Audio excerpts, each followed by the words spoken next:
Feeling strongly بنتی جا رہی ہے کہ جس طرح رمضان کے علاوہ بدقسمتی سے لوگ شاید 7, 8, 10% نماز پڑھتے ہیں، ایسا لگتا ہے کہ اب زکوٰۃ بھی 7, 8, 10% لوگ ہی پوری دیتے ہیں، نہیں دیتے زکوٰۃ۔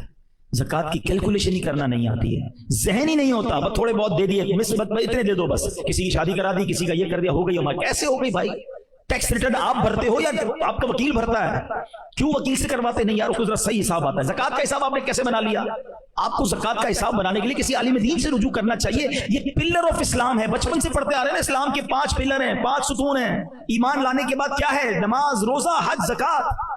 زکوٰۃ کو نہ سمجھنے کے لیے کوئی تیار ہے، نہ پراپر دینے کے لیے تیار ہے۔ حالانکہ پورے سال میں ایک بار، وہ بھی کتنے سارے مال کو تو ڈڈکٹ کر دیا گیا۔ اگر میں لاجیکلی بات کروں نا، ہے تو 2.5% ہی، لیکن اگر لاجیکلی بات کی جائے، اگر سمجھانے کے لیے، تو زکوٰۃ تو شاید 1-1.5% بنتی ہے۔ آپ کہیں گے یہ کیسے؟ بھائی آپ کا گھر نکل گیا زکوٰۃ سے، آپ کی فیکٹری نکل گئی، آپ کی ساری گاڑیاں نکل گئی، گھر میں جو سامان ہے وہ نکل گیا، اگر کوئی کرائے پہ جگہ دی تو وہ بھی نکل گئی۔ اب بتائیے ہمارا 50% نارملی سرمایہ، وہ گھر، گاڑیاں اور فیکٹری یا دکان، جو ہماری مین چیزیں، فیکٹری کی مشینری بھی نکل گئی، تو اتنی ساری چیزیں تو شریعت نے مائنس کر دی، اب بچا کیا؟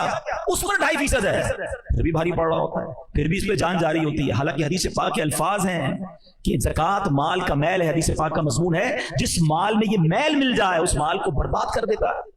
اور آگے عذاب الگ ہے، ادھر تو بربادی ہے، ادھر عذاب الگ کھڑا ہے۔ حالانکہ دینے والوں سے کیا فرمایا؟